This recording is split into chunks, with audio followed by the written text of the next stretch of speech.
Welcome to the EOB Podcast, where we talk about the weekend box office and the new openings this week. I'm Ben No, and unfortunately, we don't have Sin with us this week, so it's just gonna be me. And I was away for the last two podcasts, I believe, because I was out of the country, and I am actually a bit jet lagged. So this podcast is gonna be more incomprehensible than than our normal ones, and it's gonna be short by nature because we don't have Sin to talk to.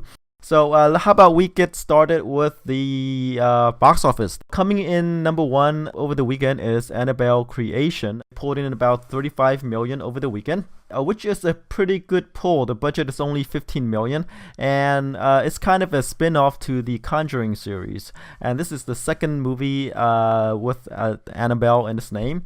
And the opening is not too far off from the first movie, the first Annabelle. The first Annabelle opened to 37 million and the second one opened to 35 million. The reviews are pretty good, 69% on the tomato meter.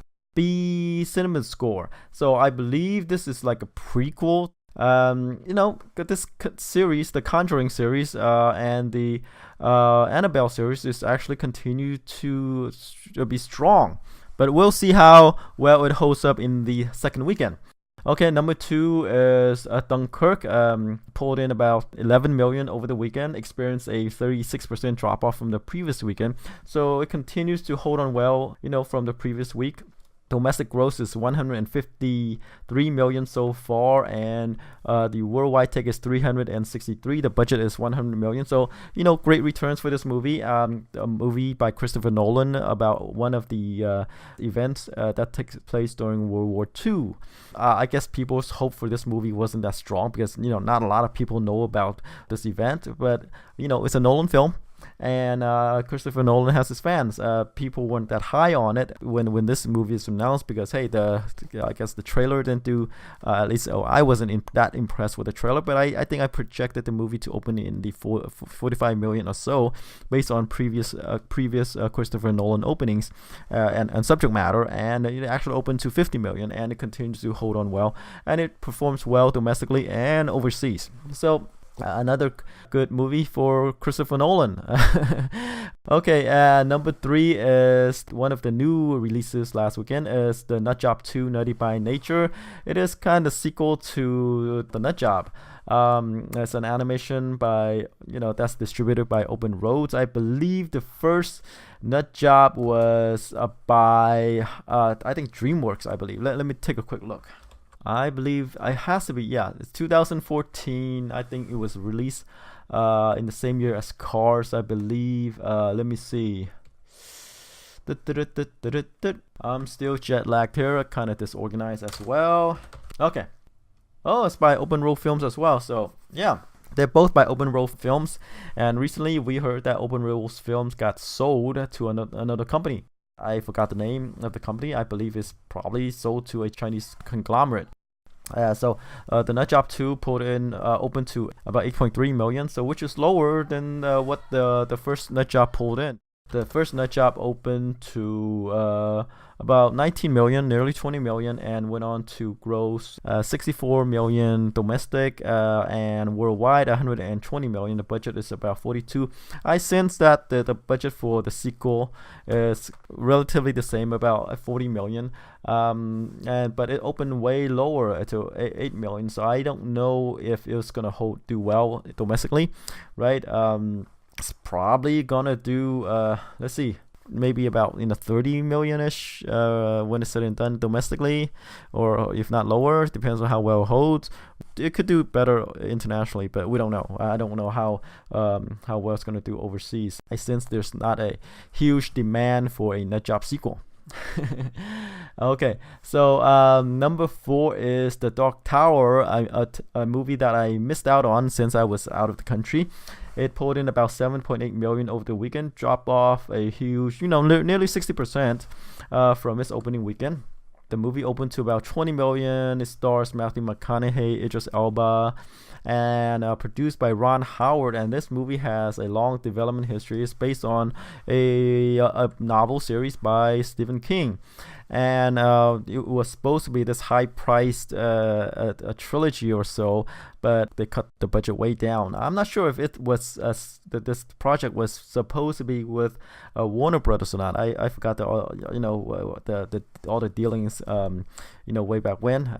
But now it's distributed by Sony, and budget is 60 million, which is kind of modest for this movie, but it only opened to 20 million, and right now domestically is doing it's grossed about 34 million in 2 weeks. I don't see it crossing 60 million domestically, so it has to have a lot of help overseas, right? I don't see it doing that well, and one of the main reasons is because it's a Stephen King novel, and it might not translate overseas. The actors Matthew McConaughey and Idris Elba, they're probably not big draws overseas as well. Lowish opening considering the source material, right? Stephen King, novel, and it fell huge in the second weekend, so the hold is not as strong. So the Dark Tower is gonna come and go. Coming in number 5 is Girls Trip. In its fourth weekend, it pulled in about 6.5 million. It's nearing 100 million domestically at 97 million. So it's gonna, cross 100 million in either today or tomorrow. Today's a Monday, right? And internationally, since it's not open that wide overseas yet, then again, these comedies probably don't travel well overseas. So it's probably gonna, foreign tickets probably gonna be like, about 20 million or so, maybe. So it's gonna probably close out at 130 maybe ish, worldwide. So we'll see. Okay, number 6 is the Emoji Movie. It pulled in about 6.5 million, roughly the same as a Girls Trip, a couple K here and there. But who knows, when it's said and done, when the actual numbers come in, these two movies can switch places. The budget is 50 million, and domestic gross is about 63 million. Worldwide is about 97 million. So it's doing okay. I mean, nobody asked for an Emoji Movie. We got it anyway. Considering it's doing okay. That's all I can say about this. And let's see, moving along to number 7 is Spider-Man Homecoming. It pulled in about 6 million over the weekend. Domestic gross is at 306 million, and worldwide 701 million. So all in all, for a Spider-Man reboot, it's doing quite well. But I think the more exciting thing, or the great thing about the Spider-Man is that it is now integrated within the Marvel Cinematic Universe. So more potential storylines, more crossovers. It's not just Spider-Man, and you can have other Marvel characters coming in and out of his movies, and him going into their movies. All right, number 8 is a movie called Kidnap, stars Halle Berry, and it's pretty much the female Taken. Like Halle Berry plays this single mom whose kid got kidnapped at an amusement park, and she will do what's necessary or use her own special set of skills to find her kidnapped son. The movie opened to about 10 million in the second weekend, dropped about 50% to have a domestic gross of 19 million. I don't think this movie is that expensive, maybe in the 30 million range or so. So it's probably gonna break even. I mean, not break even, but it's probably gonna equal its budget domestically, and make us profit overseas and on home video. And number 9, The Glass Castle. It's based on a book. Stars Brie Larson, Woody Harrelson, Naomi Watts, and others. And Brie Larson, plays the author of the book. She's the middle of 3 kids who has a very interesting childhood. Her parents, played by Woody Harrelson and Naomi Watts, move them around, and they're always they have no money, they're often homeless. So anyway, this movie opened to about 5 million, so which is probably where I would put this movie if I did the projections. And I don't see this movie expanding beyond this audience of people who are interested in the book in the first place. And number 10, rounding out the top 10, is Atomic Blonde. I pulled in about 4.5 million in this third weekend. Domestic gross is 42 million. Let's see. The movie opened to about 18 million. So nothing more to say about this movie. It's gonna probably drop out of the top 10. by next week. The budget is 30 million, 42 million, and worldwide is pulling in 61 million. Okay, as you can see, I'm getting tired. I'm clunking out. Energy is lacking, so let's kind of wrap this podcast up with the new releases this weekend. We have about two: the Hitman's Bodyguard and Lucky Logan. Okay, let's start off with the Hitman's Bodyguard. This stars Ryan Reynolds, Samuel L. Jackson, Selma Hayek, Gary Oldman, and it's directed by Patrick Hughes. Ryan Reynolds plays a bodyguard to Samuel Jackson, who is a hitman, as the title. You know, in the trailers, you're gonna hear Whitney Houston's "The Bodyguard" theme songs, right? And it's a comedy, action comedy. It's rated R. It kind of looks funny, you know. This is pretty much a Sam Jackson movie, right? Samuel L. Jackson. He curses and he said his lines, but there's Ryan Reynolds in this movie as well, and if you listen to what we said previously, Ryan Reynolds, when he is not in a mask, his movies don't usually do that well. And but there's Sam Jackson, right? So how do you balance out the two? R-rated comedy, there's Sam Jackson, but then again there's Ryan Reynolds outside of his Deadpool movie. His movies typically doesn't, they don't usually open that well. Might be well regarded, but they don't open well. But it's Sam Jackson, right? But Sam Jackson is in anything these days, as previously. So how will this movie do? Trailer looks funny, but then again it's all swearing. But then again, there's Ryan Reynolds in this movie. So let's do 20 million opening for the Hitman's Bodyguard. I believe it could go higher, but Ryan Reynolds has to prove that he can open a movie without his mask. Could do well. But this might be a good test case. This might be the movie to do it. This might be the movie to break 30 million.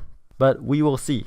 There's Sam Jackson, who is a pull, but there's also Ryan Reynolds, who's gonna pull this thing down. So 20 million, but it has the potential to do 30 million plus. All right, let's move on to Lucky Logan. I don't know how wide this movie is, but Lucky Logan stars Channing Tatum, Adam Driver, Riley Cole, Hilary Swank, Seth MacFarlane, and Daniel Craig. So it's kind of an indie comedy movie about this guy who got fired from his job, and he's pulling a heist, trying to I guess rob this place with money. That's I don't see the wide appeal for this. I don't see how other the stars, the people in it, are definitely good, but I'm not sure if this and it's directed by Steven Soderbergh, so his return to movie, Steven Soderbergh movie. He has his fans, so people might turn out for this, but Steven Soderbergh might not be the most mainstream with his movies, right? His last movie in 2013, Side Effects, had a 9 million opening. Went on to, it's about the drug industry, right? And went on to have a domestic gross of 32 million. But then again, he directed Magic Mike, which is more commercial. But then there is that action movie Haywire, which opened to 8 million and only grossed 18 million. So he has his commercial stuff, and then he has his indies, and I think this might be more indie than his more commercial stuff. So if this is an indie movie, it's probably gonna open in the 8 to 10 million range. Let's go with 8 to 10 million. So I don't think this is one of his. I don't think Lucky Logan is one of Soderbergh's commercial movies, even though he was able to pull in a lot of actors. Channing Tatum, Daniel Craig, Adam Driver. So a lot of popular actors, well-known actors for this movie. But, I think this is one of more of his indie fares. All right, so that's it for now. I promise that I'll get back on track next podcast. Sane might be back as well. Right now I'm tired, I'm jet lagged, but I'm gonna plow through the podcast anyway. I'm giving you something here to listen to, even though you might not want it. Anyway, tune in next week and see how I did with the projections.